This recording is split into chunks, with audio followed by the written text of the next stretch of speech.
All right, everyone. Thank you for joining us for today's noon conference on checkpoint inhibitor toxicity. We have here in the room today Dr. Raj Kumar as well as Jan Cover. We also have Dr. Brell, who's on the line. They'll be presenting to us through WebEx. Thank you for your patience. We're going to get started here. So to start off, we'll have Dr. Raj Kumar. Welcome. Hello, everyone. Thank you for joining in this afternoon. First off, I would like to thank the residency program for giving me this opportunity to present on this very exciting topic. And thanks to the Division of Hospital Medicine and Medicine in general for distributing the WebEx to have as many people join in. So the reason why we decided to do this presentation is because of the myriad complications that can be seen with the use of these checkpoint inhibitors in treatment of different cancers.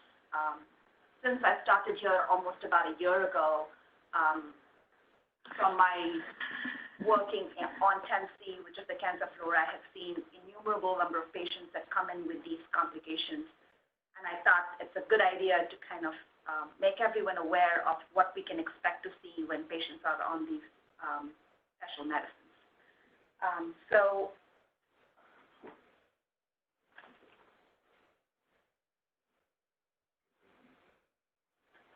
That's just our usual disclosure here. So today's objective, we're going to touch on a little bit of the different types of immune checkpoint inhibitors that are used in cancers and their mechanism of action. We'll talk a little bit about the toxicity profile, go over some case scenarios which will help us recognize and treat these conditions promptly. And we're also going to talk about what we're doing here at Metro to kind of help everyone recognize manifestations of these checkpoint inhibitors and their toxicity so that they can be treated appropriately. I'm going to have Dr. Brell start off with immune checkpoint inhibitors and their use in cancers. So with you, Dr. Brell. All right, thank you very much. Can I have my slides, please? I just put up the first one. So okay, I'm not seeing them. So, all right, can everyone else see them? Okay, very good, thank you. So as Dr. Rajkumar said, we're going to focus on checkpoint inhibitors, but here is a list of the array of types of cancer immunotherapies that some of these are already in use or are being developed. The only comment I want to make is about the CAR T cells. Our new division chief, Dr. William C., is an expert in this field. So over time, we're going to be hearing more and probably presenting more about CAR T cells. But we will stick with the checkpoint inhibitors today. Next slide, please.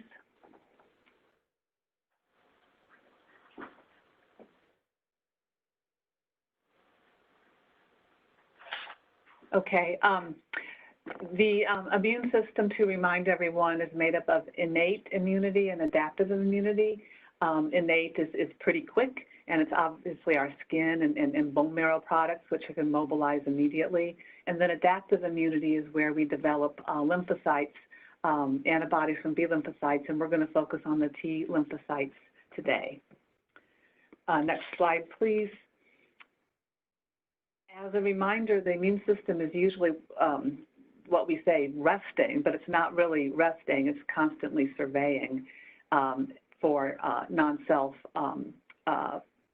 proteins, bacteria, viruses, et cetera. So it activates when non-self is recognized. However, malignancies have a special ability to evade recognition. So instead of the immune system activating when they encounter malignancy, often the off signal remains, which presents T cell activation. So what we're trying to do with immunotherapy is turning off this resting signal and turning on activation of the immune system. Next slide, please. So this is a cartoon, and I'm sorry, I don't know if we're on the next slide or not, but I assume we are. This is a cartoon of how the immune system fights cancer. So you have a tumor cell, and they have particular proteins and antigens, which we're going to talk about in a minute, that are picked up by the APC, the antigen-presenting cell. So you need this antigen-presenting cell to present these antigens to an inactive T cell. And if the connections, so to speak, go as planned, you will have an activated T cell that develops receptors that are able to recognize tumor cells. So these activated T cells can bind with the tumor cells and destroy them. Next slide, please.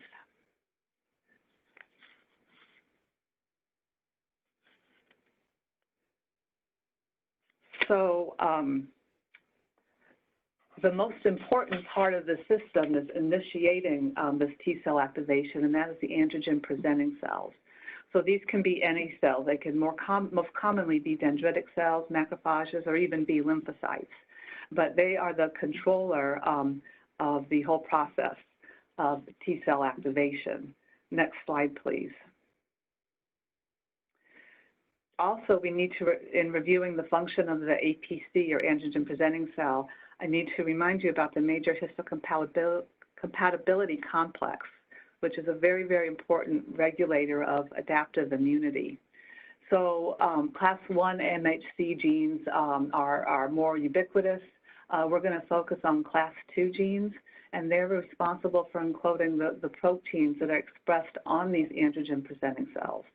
So they are an important part of initiating the signal to the T cells. Next slide, please. I also want to talk about tumor-associated antigens, and there's tumor-specific antigens, which we're not going to discuss today, but these tumor-associated antigens can really be any type of glycoprotein, any protein that is manufactured by the tumor cell.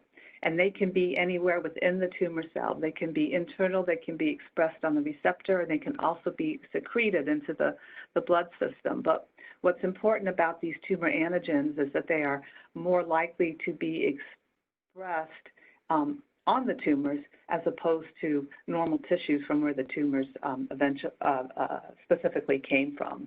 And so this is also important in activating specific T cells to fight the specific malignancy. Next slide, please.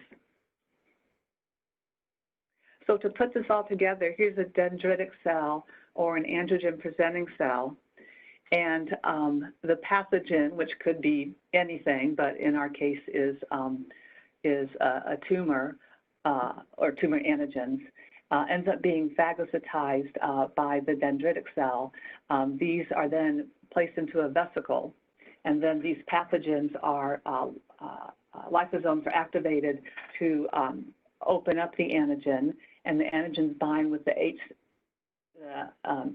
MHC protein, And so you can do this on either pathway, as you can see on the right where the arrow is, this MHC complex 2. It can also happen through MHC complex 1, but we're going to focus on 2. So what happens is the antigens bind to the MHC2 proteins, and then the complex package, which is now the MHC and the antigen, then are carried out to the outer edges of the dendritic cell and bind to the T cell receptor on the tumor cell. And I want to look at this a little more closely. Next slide, please. So this interaction between the antigen-presenting cell and the T cell are referred to as checkpoints. And you can see on the left of this drawing that that's the antigen-presenting cell outer membrane, and then the T cell outer membrane. So the checkpoints are these antigens and receptors that control cell activity, and they have this check and balance that prevents us from either succumbing to an autoimmune disease or succumbing to infection because the immune system isn't working well. And so these are the areas, these checkpoints are what is manipulated to alter the immune response to fight cancer. Next slide, please. So more specifically, you can see at the top left the dendritic and T cell interaction, and then you can look at this up close. So you must have the MHC complex docking with the T cell receptor. And then the B7 antigens on the dendritic cell then bind with CD28 receptor on the T cell. That would activate the immune system, let's say if you had a viral infection or a bacterial infection. But if you want the immune system to be inactive, there's the CTLA4 receptor on the T cell. B7 would bind into the CTLA4 receptor, and that would be inactivation or inhibition of the immune signal. But if you put an antibody into that CTLA4 receptor, that inhibition won't occur, and the T cell will be activated. And once the T cell is activated and develops a whole host of clones of T helper cells, cytotoxic T cells, T regulatory cells, because they have that antigen signal, are able to bind with the cancer cell. So on the right, you see that you still need that T cell receptor, and then you still need the major histocompatibility complex that's on the cancer cell. So those need to bind. And there's also PD-1 that's an inhibitory receptor. So the tumor cells can express PD-L1, and they can bind with PD-1, and that can turn off the immune system, and that's how they evade detection. But if you place antibodies at either one of the locations in the PD-1 complex, you can prevent that from happening. Next slide, please. So to belabor this point, I have another drawing. So I want to use this slide to talk about the CTL4 blockade, which we just discussed. You have the dendritic cell binding with the T cell, and as we saw, we can have antibodies into that CTLA4 area. So this was the first checkpoint inhibitor that was developed. It's ipilimumab, or IPI for short. And then there's also these interactions with the T cell and the tumor cell, as we just discussed, with the PD-1 receptors and antigens. And these are blocked by PD-1 inhibitors, which are nivolumab or Nivo, and also pembrolizumab or Pembro. So the combination, because this is activating the immune system in two different steps or two different ways, the combination of ipilimumab and nivolumab is particularly useful in a lot of malignancies, but when you pair these two together, they're also present us with the highest levels of toxicity, which we'll be talking about toxicity in a few minutes. Next slide, please. I don't know if this is a very effective slide, but this is a list of all the FDA-approved checkpoint inhibitors to date, and I just put the generic names in there. So notice there's only one CTLA4 inhibitor, which is the ipilimumab. I think it's important for us to know that these medications, most of them are approved in combinations. So again, you'll have the Nivo-Ipi combination, but with some of these other agents, the patient may be on chemotherapy, cytotoxic traditional chemotherapy, and also have usually a third drug, a third checkpoint inhibitor with them. On the last column on the right, I noted whether these agents were used for inoperable disease, which is metastatic disease, or whether they're used adjuvantly after treatment. And the fact that some of these are used both for metastatic and adjuvant disease means that we're going to be seeing more and more patients on these medications. Next slide, please. This slide, just look at the green part on the left of it. What I listed here was the FDA, I guess it's not green anymore, FDA indications for each of these drugs, and you can see that there are many indications for many different tumor types.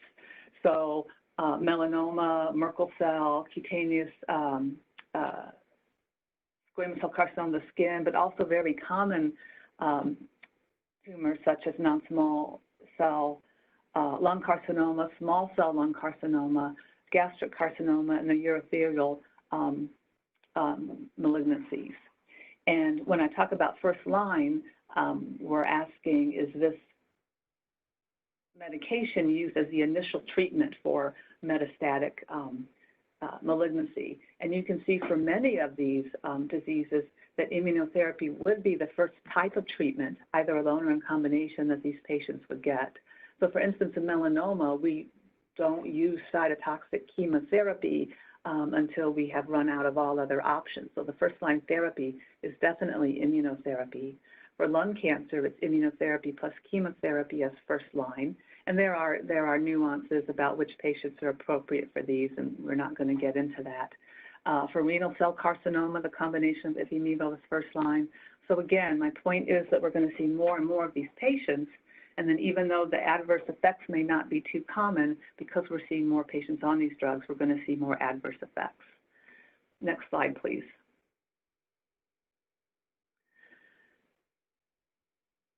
So I thought this was an interesting slide, and I would use this graph to contrast the differences in the onset of effects and toxicity between traditional cytotoxic chemotherapy and immunotherapy. So the therapeutic index is in the middle of the graph circled in red, and that's the sweet spot between the minimum amount of cytotoxic chemotherapy one needs to develop an effect and the dose-limiting toxicities that make the chemotherapy too toxic to give to a person. So you can see in the orange dotted line that when you give cytotoxic chemotherapy, the effect is quite fast, and it's very easy to go over this therapeutic index and have dose-limiting toxicity such as neutropenia. And then the effect of the chemotherapy and actually the effect of the toxicity decreases relatively quickly over time. And then the blue solid line is the immunotherapy, and you can see this takes longer to have an effect because you're activating the immune system, but it's much easier for these drugs to stay within this therapeutic threshold because you're more concerned about the immunologic effect you're getting than the total plasma concentration. And you can see by the dotted blue line that you can start having decrease of immunotherapy effects, mainly toxicity, but you can still have the activation of the immune system, which can continue to go and continue to increase, and that's how we see people that are in complete response for years. So the main point of this is to illustrate that with cytotoxic chemotherapy, if a patient was on chemotherapy 2 or 3 months ago, it's very unlikely they're coming in with side effects related to that. But if they were on immunotherapy 2 or 3 months ago and they stopped the immunotherapy, they can still have toxicity even without being on the drug. And I think that's important when you're evaluating patients to keep this in mind. This last slide is looking at some of the putative etiologies of the toxicities of immunotherapy. So start in the upper left corner. We talked about having T-cell antigens that were, or cancer antigens that were associated with tumor but not particularly specific. So for instance, some of these antigens are also present in myocytes, and so there's some shared antigens. So you can get activation of the T-cell against the tumor, which can also fight against some of these shared antigens, mainly growth factors in the myocardium. It's also thought that people can have premorbid autoantibodies, especially against the thyroid gland.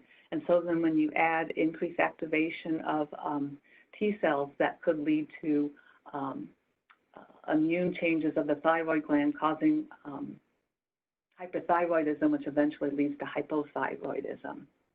On the bottom right, this is particularly true with ipilimumab, the CTLA-4 inhibitor, that you can get complement activation and you can get inflammation, and this is thought to be related to the hypophysitis that we see, especially when we have ipilimumab plus nivolumab combinations in patients. And then in the last slide, this is a discussion, or this is a cartoon about increased cytokine release, and this is thought perhaps to be related to the immune-related colitis that's often seen with these conditions. So I hope this was a helpful introduction, and Dr. Raj Kumar will now talk about some specific cases and toxicities and their treatments that you would see as an inpatient. Thank you. Thank you so much, Dr. Brill, for that introduction. I'm sure it sets up the stage for what we're going to see in the next few slides. And like how Dr. Brill had elaborated on the previous slide about how this immune environment modulation can have beneficial effects on the by targeting these cancer cells and treating them, they can also have a lot of collateral damage in the sense you are now immunoediting the patient's profile, the T-cell profile, and so you can have a lot of side effects by putting your immune system on hyperdrive because you've removed the inhibitory signal that plays an important part in recognition of self-antigen and immune tolerance. So you can have, think of it like almost like an SLE or a lupus kind of a condition where you can have multi-system involvement because your immune system is activated. And wherever you have these antigens that they can go and see and recognize, they're going to attach to them and cause damage. And like how Dr. Brill had elaborated, the timing when we would start seeing these effects is very, very variable. You would expect that, you need the immune system to kind of perk up from that sleep that they've been in and then start showing these side effects when you start them on immune therapy. And like Dr. Brill had elaborated on her slide where she showed the effects of chemotherapy and immunotherapy, these toxicity profiles can last longer even after the therapy has been stopped for whatever reason. So it becomes extremely important to understand which organ systems in the body can show these toxicity profiles and also the timing when it can happen. And when we go over the case scenarios that I have, will probably better elucidate what we were talking about. So here's just a diagrammatic representation to tell you that immune therapy related toxicities can affect all the organs from the head to the foot. Think of these blue circles as the incidence of organ damage involvement with different classes of immune therapy. So you can see pretty much the commonest organs to be affected are the skin. You can have the hematological system get affected, the peripheral nervous system, musculoskeletal, GI tract for most part, lung, and also the thyroid gland, like Dr. Brill had mentioned. The red circles that you see in the middle of these large blue circles actually represent the degree of severity of involvement of the organ. So like you can see here, with central nervous system involvement, although the incidence is very less, most of these side effects are pretty severe in intensity, and so is the case with hypophysis involvement and the myocardial involvement, where the incidence may be less, but the toxicity grade itself is pretty severe, sometimes almost life-threatening, versus dermatological side effects where you would find more, but really the incidence of life-threatening reactions are fewer when compared to the number of cases that you could see with skin involvement as a side effect from these medications. I picked, this is a slide from UpToDate, and I used it here just to kind of go over the time to onset of these reactions that we can see, specifically with one class of medicine, nivolumab. And you can see pretty much most of the organs involved here, the skin, GI tract, endocrine, liver, lung, and kidneys. And these are the time to onset of these reactions in weeks. And you'll be surprised to find that dermatological reactions can happen within a week of start of these classes of medicines. And so also with the GI side effect profile, colitis especially, can happen very early on. And for some reason, we are really not able to kind of pinpoint and say why it happens, but we do see that the reactions happening very early on with the introduction of these medications, and the effect can sometimes be seen as late as almost 60 weeks after initiation of therapy. So the time range when we would expect to see side effect profiles is pretty wide, and irrespective of which organ system is involved. So it's extremely important to be aware that patients are on these class of medicines, because as you would see when I talk a little bit more about how we grade these toxicities, some of these reactions can be extremely nonspecific and we may miss it, and it may eventually evolve into a higher grade toxicity if we don't catch them early on. Moving on, so like I was talking to you about, the grades of toxicity that we see with these classes of medicine is very variable. We can have something as very mild or asymptomatic to something very, very severe and life-threatening. And the way you would want to think of the grading for these reactions is actually organ-specific, but just to kind of broadly explain to you, think of something as being very mild and asymptomatic when it's barely noticeable or not specific. When it becomes a little bit more into grade 2 or moderate, it starts impairing with your activities of daily living. So, for example, colitis. So you would expect these patients who develop colitis to have some degree of diarrhea. So if it's mild, maybe they would have like 2 to 3 loose stools. When it becomes more than 4 bowel movements a day that it disturbs their regular activities, then you would tend to call it moderate. And it becomes more than 7 or 8 bowel movements a day, then you would call it severe.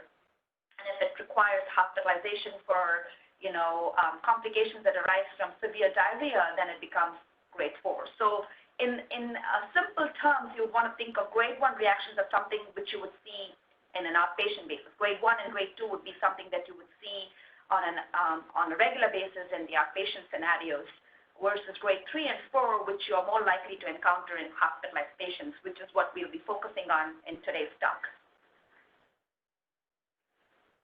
So a way to really recognize and start grading these toxicities, we have very good guidelines from the NCCN, which tells us, what is it that we would expect to do when we encounter these guidelines, when we encounter these toxicities. So for grade 1 toxicities, and this is just a broad general overview, and when we talk about specific cases, we'll go into a little bit more about how to manage these scenarios. So grade 1, for most parts, they would require frequent monitoring, whichever organ system is involved, with the exception of certain neurological and hematological toxicities, which would require intervention. Grade 2 toxicities, so think of these as something which would start impairing activities of daily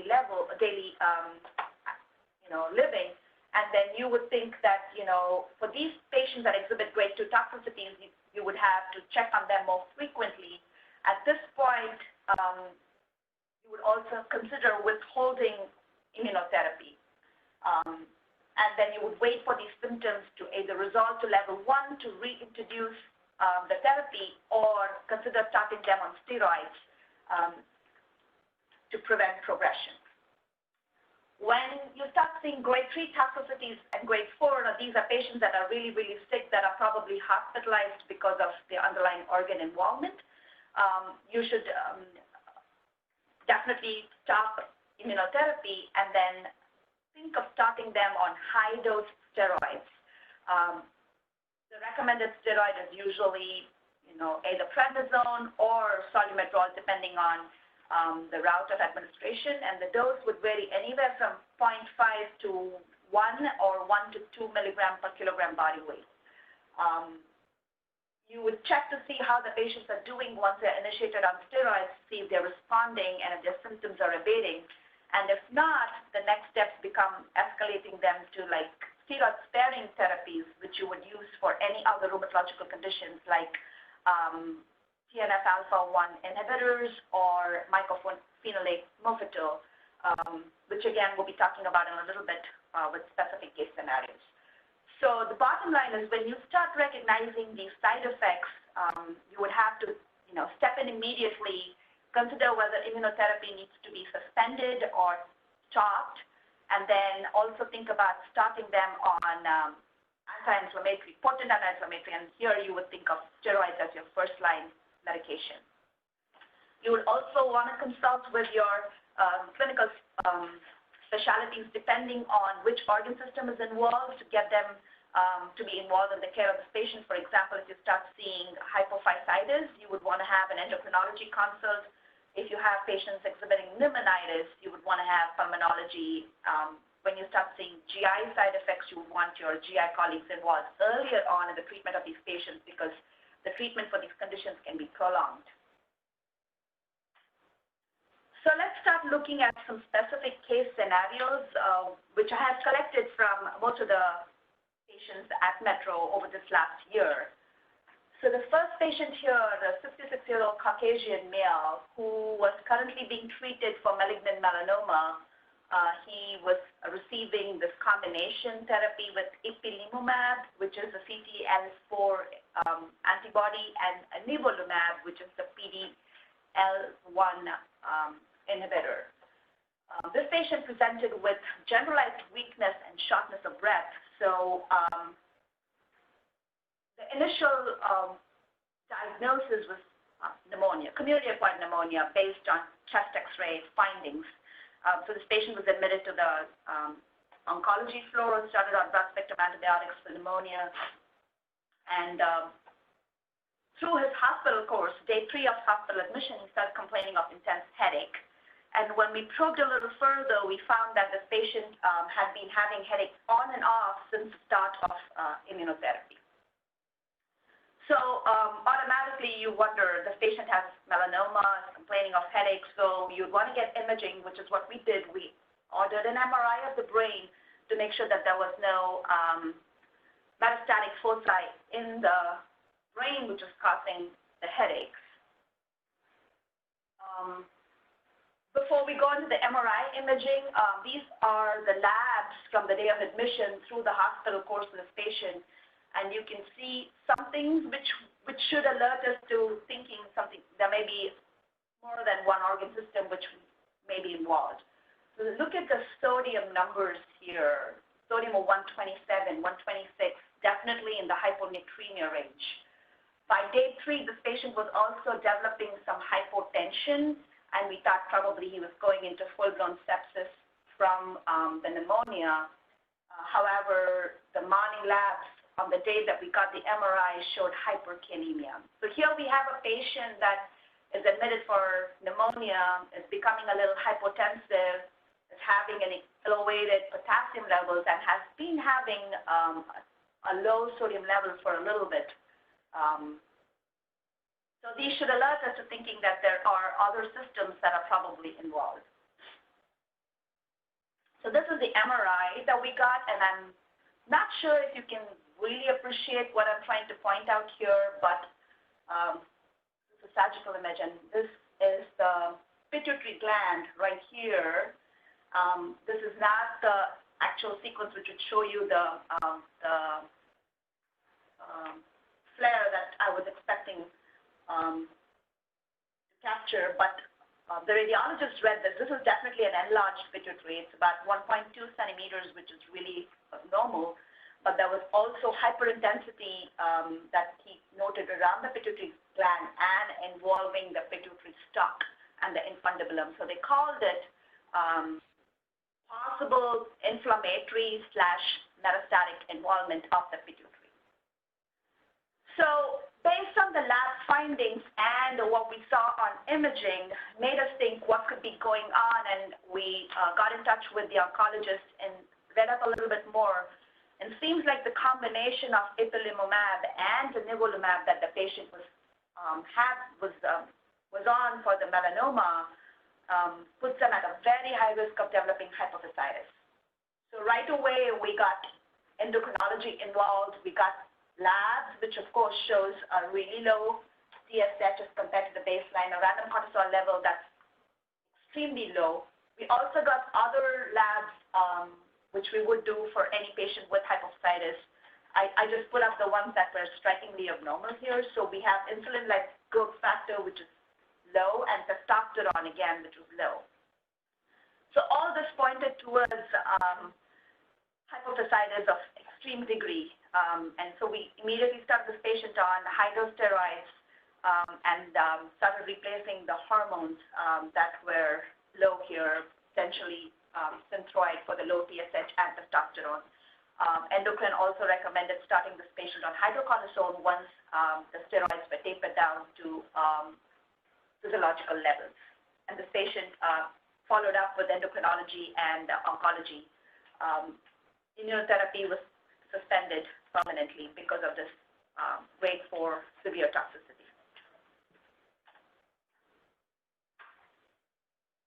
I'm going to move on to the next case.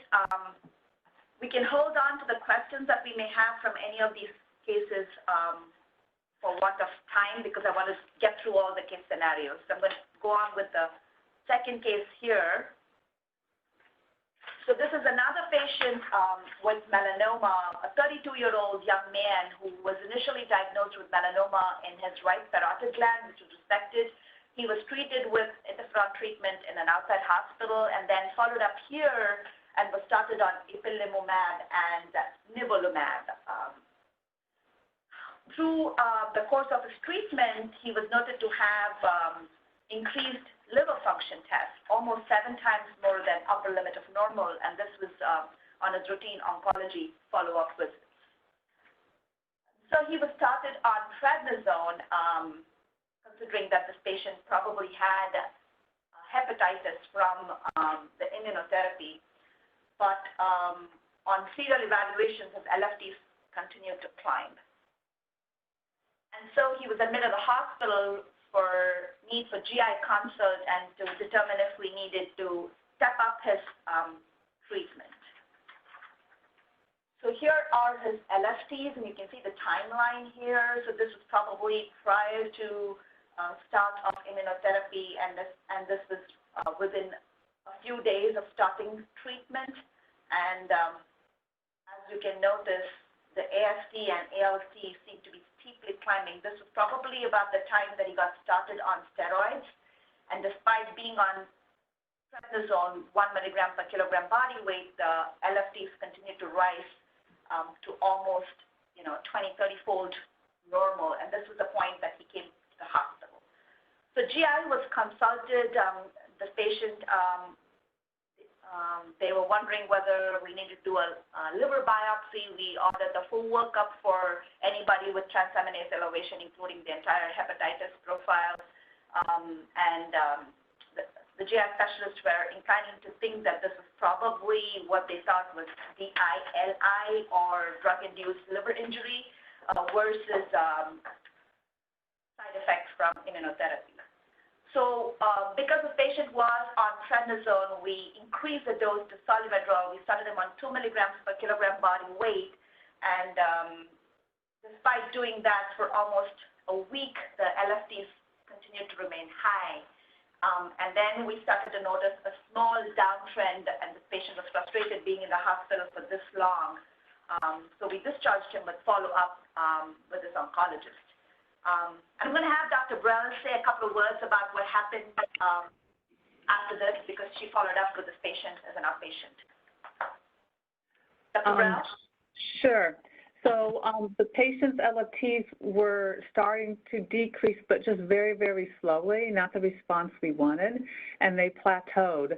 So we did start using infliximab as one of the steroid-sparing treatments. This was a little risky because infliximab has an adverse effect of causing transaminitis. It's 2 doses. It was given as an outpatient, and fortunately, he had an excellent response to the infliximab, and his LFTs have now normalized. So this would certainly be a case where he would not be rechallenged with any immunotherapy. If I can make just a side comment, he only had 2 cycles of ipi-nivo, but then he went on to resection. We didn't think resection was possible, and he had a complete response with just those 2 cycles. So right now he's free of disease with normal liver tests. Thank you, Dr. Brell. So this is just a graph to show you how the LFTs trended and how it responded to treatment. and then finally became normal. So for this particular scenario, if you think of how you would grade the toxicity, so this would probably be when you started off initially, when you started noticing the trend up in the LFTs, that would probably be like a grade 1 or 2 when the LFTs were 3 to 5 times upper limit of normal. When it became greater than 5 times to 20 times, that would be grade 3. And then when it was more than 20 times, would be grade 4. So he started off as a grade 2 and then progressed onto grade 3 and grade 4. And like Dr. Brett had elaborated here, when you start seeing these LFTs trend up, you want to follow up these LFTs every 3 to 5 days and then start them on prednisone. And then if they don't show response, you want to escalate the care and get them started early on steroid-sparing therapies, which would be infliximab or mycophenolate mofetil. Let's move on to case 3 here. So stepping away from the world of melanoma and moving on to lung cancer. So this is a 74-year-old male who had a non-small cell lung cancer, and he was on chemotherapy plus immunotherapy, so carboplatin, pemetrexed with pembrolizumab. So you're seeing a new medicine introduced here, pembrolizumab, which is a PD-1 inhibitor. And what happened with him was he started to develop diffuse petechial rash within 3 weeks after the second cycle of chemo. So his oncologist, started him on topical steroids and sent in an urgent derm referral. But before he could get to his dermatologist, which of course takes a little while, he developed blistering lesions. And these blistering lesions were involving his oral mucosa and also his eyes. So he came to the emergency room, ended up getting admitted to the MICU with what they thought was Stevens-Johnson syndrome. And through his stay in the MICU, these lesions progressed to involve, these blistering bullous lesions progressed to involve 100% of his body surface area, putting him in the category of TEN, or toxic epidermal necrolysis. He was already started on high-dose steroids right when he came into the MICU. I think plastic surgery, burns, pulmonology, ophthalmology, oncology, everybody was involved in taking care of this patient. But eventually, just because of the nature of the disease and the extent of body surface involvement, this patient ended up dying. So as you can see, he had these big bullae, which ended up sloughing off his skin. For the sake of privacy, I could not get his whole face, but his eyes, his oral mucosa, every single body part was involved, and that probably was the reason for a fatal outcome in this patient. So this is extreme degree of dermatitis that we see with immunotherapy. So like I showed you in the diagram early on, dermatitis is very, very common in these classes of medicine. Most of them are very, very mild to asymptomatic. When it involves less than 10% of body surface area. These reactions can range anywhere from a maculopapular rash to intense pruritus to blistering bullous lesions. And so the way you would grade them would be if they involve less than 10% of body surface area, there would be grade 1. The treatment for grade 1 would just be topical steroids. You would think of holding immunotherapy to see how they do, and once the rash resolves, you can always reintroduce immunotherapy. When it is about 10 to 30% of body surface area involvement, you would want to hold immunotherapy, start them on prednisone, 0.5 to 1 milligram per kilogram body weight. Wait for these skin lesions to resolve to either grade 1 or normalcy before reintroducing immunotherapy. For anything that is greater than 30% of body surface area means you would have to stop immunotherapy, and depending on the degree of involvement, you want to get dermatology involved right away, and you would also want, other specialists to help you so that these patients don't progress to grade 4.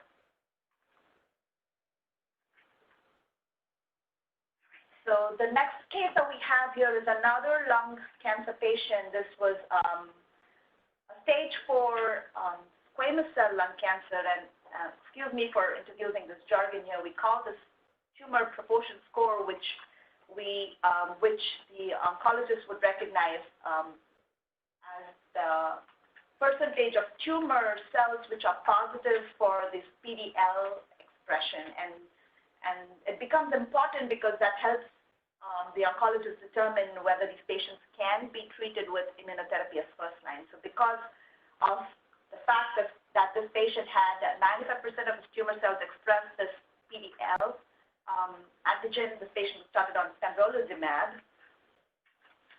And so within 2 cycles, he presented with dyspnea. He was admitted to MICU on account of hypoxic respiratory failure from his underlying pneumonia. And of course, this patient ended up having a CT scan, which was initially read as disease progression. So for the first few days, he got treated for his acute hypoxic respiratory failure and pneumonia with broad-spectrum antibiotics. And then a CT was obtained, which showed a disease progression, so oncology was consulted. Now, here's the tricky part when you have patients with immunotherapies, that it becomes difficult to determine whether there is an infectious process going on, whether there's inflammation, whether there is a pseudo-progression as a result of treatment with immunotherapy, or whether there's actually true disease progression.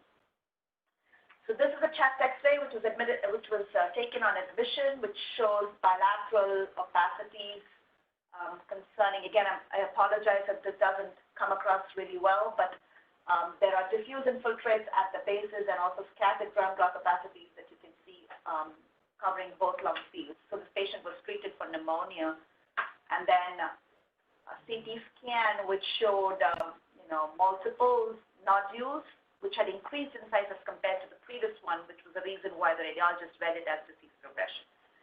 So this patient ended up also dying because of all of his other comorbidities in addition to what was going on. But at this point, he was started on steroids, 1 milligram per kilogram body weight of Solimedrol, after being treated for pneumonia and with no improvement.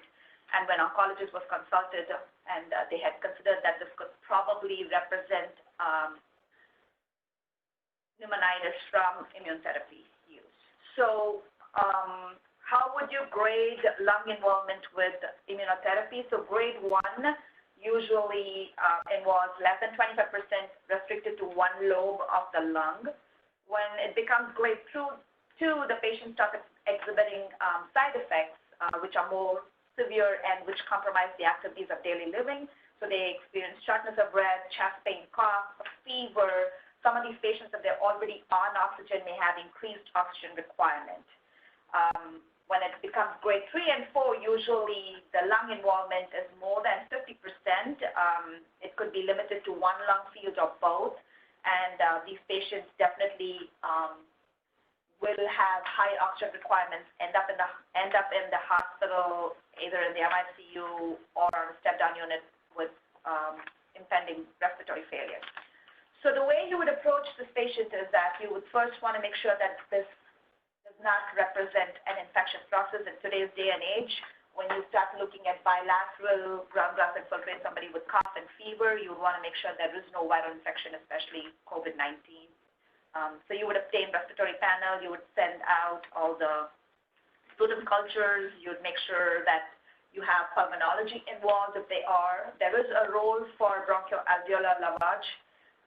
These patients would require broad-spectrum antimicrobial coverage for the first few days. If they do not show response by then you start thinking this is probably not infectious and this is probably something underlying or related to the immunotherapy, and that would be the point you would start them on steroids. So let's move on to the next patient here. This is a 57-year-old lady who had small cell lung cancer. In fact, she was one of my first patients that I had seen the degree of toxicity from immunotherapy. So this patient had multiple complications, and she also had a very high tumor burden, which necessitated inpatient treatment because these patients are at high risk for tumor lysis. So she ended up having her first cycle of chemotherapy and immunotherapy while she was hospitalized. She received active atezolizumab, which is a PD-L1 inhibitor, with standard chemotherapy, which is carboplatin etoposide. Her hospital course was complicated by cardiac issues. She went into AFib. She required transfer to step down, multiple other issues. But within a week of starting treatment, she developed a skin rash. So this rash was kind of like a maculopapular eruption, which was present across her trunk and her upper back and some portions of her leg. So almost more than 30% of body surface area. It was intensely pruritic. We started this patient on topical steroids and obtained dermatology consult, and they were kind enough to do a punch biopsy, which ended up showing drug-induced exantematis reaction. Her hospital course, unfortunately, was also complicated by elevated transaminases, which you can see here. It peaked. And then she also had a rise in creatinine. She came with a baseline that was normal, but within like 2 or 3 weeks of hospital stay, her creatinine went up to like 6. She was still making urine, so this was almost like an oligouric AKI. So we got nephrology involved. Unfortunately, from the chemotherapy that she had received, her platelet counts were down in the dumps. It was almost less than, it was, if I remember vaguely, it was around 10 or 15,000, so that precluded her from getting a renal biopsy, which we really wanted at that time. So while we were toying with the idea about what to do, this patient exhibited a full-blown spectrum of immune therapy-related toxicity, starting off with like dermatitis, which was grade 2, to almost having a tenfold elevation in her LFTs and a creatinine, which is greater than 6 times her baseline. So at that point, oncology was following this patient, and after a lot of debate, we started this patient on 1 milligram per kilogram body weight prednisone, but there was no improvement, so we increased it to 2 milligrams per kilogram body weight. This patient was frustrated. She ended up being in the hospital for nearly 4 weeks and then left, and then followed up with her outpatient oncologist and also nephrology. Her creatinine trended down, but she did not require renal replacement therapy.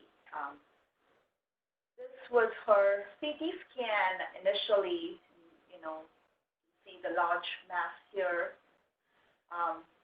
prior to starting her therapy.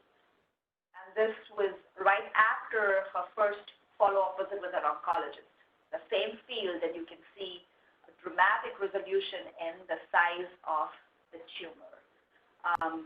She could not be re-challenged with immunotherapy, but she ended up continuing her standard chemotherapy and is doing fairly well as far as I can tell, and from talking with her oncologist. So this is just an example to kind of show that even you can have the whole spectrum of toxicity even after the first dose of immunotherapy, but the response that you see in terms of the tumor response that you see with immunotherapy can be pretty dramatic, and sometimes these effects can last for a long, long time, even after 1 or 2 doses of immunotherapy. And so can the toxicity profile. All right, we're going to move on. I think this is probably my last case here. This is a patient, again, a lung cancer patient, a non-small cell lung cancer patient, 70-year-old African-American, that was on pembrolizumab, pemetrexed, and carboplatin. After about 5 cycles, he was admitted for profound pancytopenia. He was a resident of a long-term facility, and so they sent him here because his counts were all profoundly low. He also had multiple loose stools at that time, so he was also febrile, so we were treating him for neutropenic fever. He was on all the precautions, and then he had this multiple loose stools, which prompted us to test him for C. diff, came back negative. We thought that his diarrhea was probably neutropenia related, which these people can develop sometimes, or it could also be a side effect from his chemotherapy. So once we ruled out infection, we started him on anti-diarrheal therapy, Imodium and Lomotil, but he still didn't respond to that treatment, and he continued to have 8 to 9 bowel movements a day.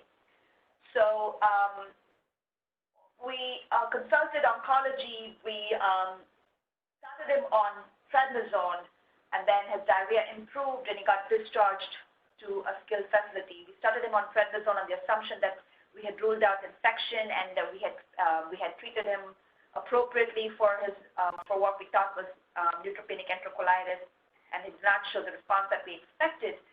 So we presumed that this was probably colitis.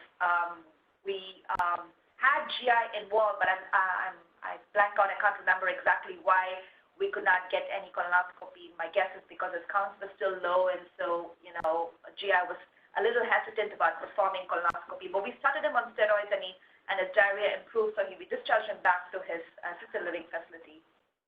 He came back within a month again with the same kind of diarrhea after he was tapered off of the steroids that we started him on. And this time he had profound hypokalemia and also IBS. So again, we reintroduced the steroids because he was already tapered off of the steroids, and his diarrhea responded.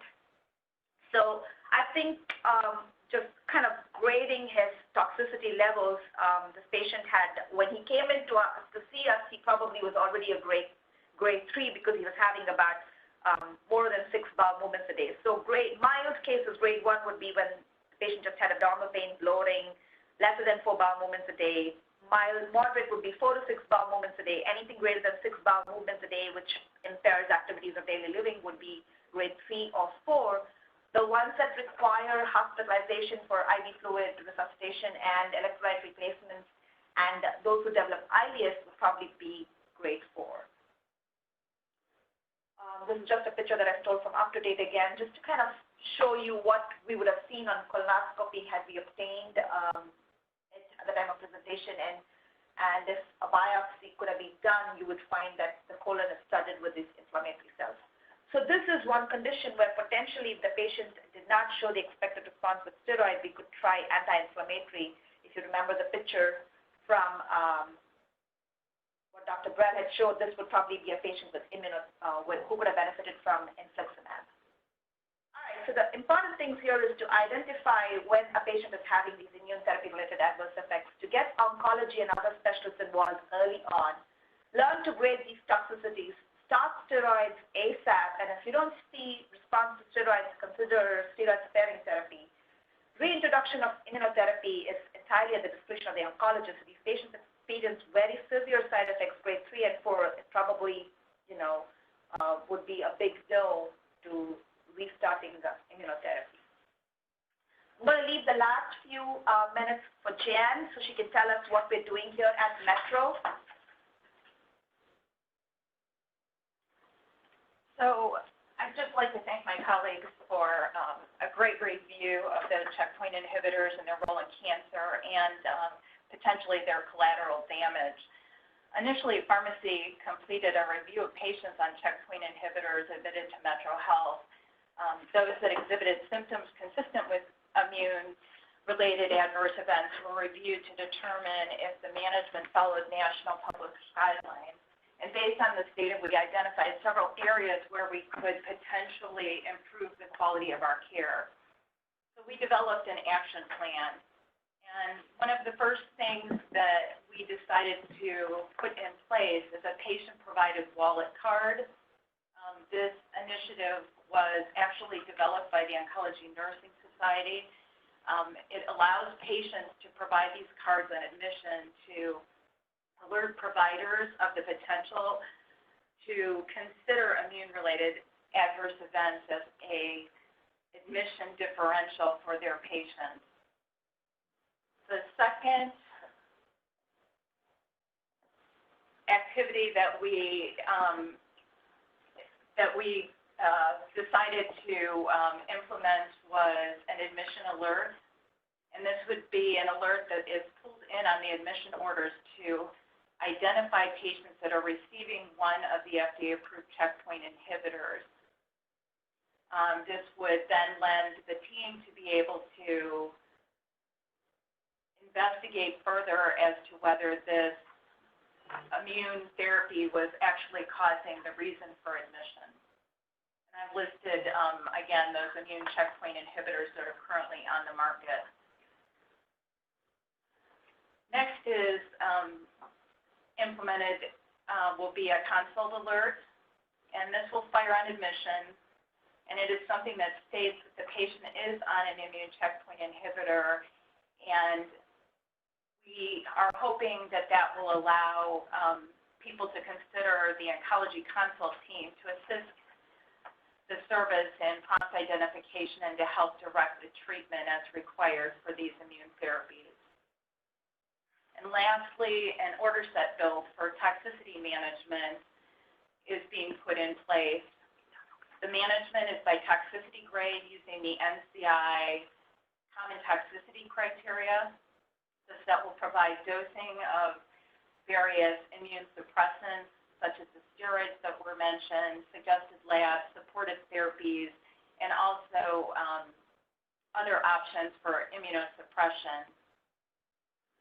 With that, I would conclude our talk and open it up for any discussion and or questions. Thank you. So we do have one question that was prompted in the chat room, was in regards to the second case. The question was, interesting that the ALT was so much higher than the AST. Does that pattern fit with what we have seen before? So I'm not, I don't know if I'm going to be telling you the right or the appropriate answer, but we do know that, when it is a direct hepatotoxic injury from drugs, the pattern is more an ALT elevation than an AST versus an alcoholic pattern where you would expect the AST to be more elevated than the ALT. The bottom line is transaminase elevation is the first thing that would happen when there is hepatotoxic injury. So this patient classically exhibited an elevation in the transaminases. I don't know from Dr. Brell's experience, and she can pitch in here if she's seen other patients that she's noted one or the other type of transaminases being elevated. And the interesting thing is that this is directly a hepatocyte injury pattern rather than a cholestatic injury pattern where you would expect ALT, where you would expect alkaline phosphatase and T-bili to be elevated. So this directly tells us that the hepatocytes are the ones that are being destroyed because of the immune reaction, almost kind of like an autoimmune hepatitis pattern. Yeah, I agree with Dr. Rajkumar's, explanation. When I've had grade 2 or grade 3 toxicity, it seems like the ALT and AST are more uniformly affected. I don't have any other explanation as to why this patient had such a high ALT in relationship to the AST. All right. Unless there's any other questions or comments, feel free to email us. Minutes. If you mentioned anything about cardio reports about this group of medications causing acute, sometimes fulminant myocarditis, and whether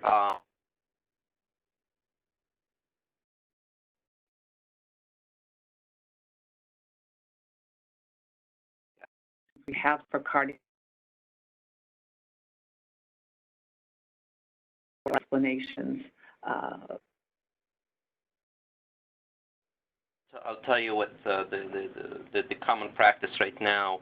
Cardiac MRI normal is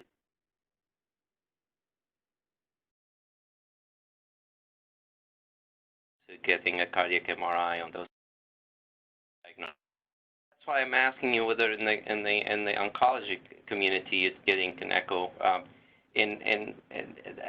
Baseline MRI is not necessary, and baseline echocardiogram probably would recommend it, even though, as you mentioned, guidelines don't ask for it. And the reason is when we stumble on the diagnosis later on, it's hard to know. If we know that we have a baseline normal cardiac function, it makes the suspicion higher that this is probably therapy-related myocarditis. Very good. So baseline echo is feasible, is reasonable. Baseline MRI is probably not necessary. All right. Any other questions or comments? Just have one last comment to make, Dr. Rajkumar here. So the very fact that this toxicity profile can be multi-system, and then it's so new. Some of these medications have barely been in the market for like 4 or 5 years now. We're getting a sea of literature being published, but they are like probably single case reports or case series, and really no solid studies to show whether we can have like, a multidisciplinary approach. I mean, if you look at it from the world of cardiology versus endocrinology or nephrology, there are different practice guidelines for how to manage these toxicity profiles. But these class of medicines are going to probably be more frequently used, and it's important for every one of us to be aware of the toxicity profile, even if the incidence of these cases are very, very few. Once you see something that doesn't make sense, and you've already treated the patient for their presenting symptom and things don't add up, and you see that the patient is on this class of medicine, I think it's better to get, the whole team together and decide if these patients need to be started on steroids early on, which is the reason why we thought of coming up with this QI initiative of at least having an alert which would say that the patient is on immunotherapy and if any of these side effects could be related to that. All right. Thank you so much. I hope you guys enjoyed the presentation. If you have any further questions or comments, feel free to email the chief. We will forward that to the presenters. Thank you so much. We'll see you again.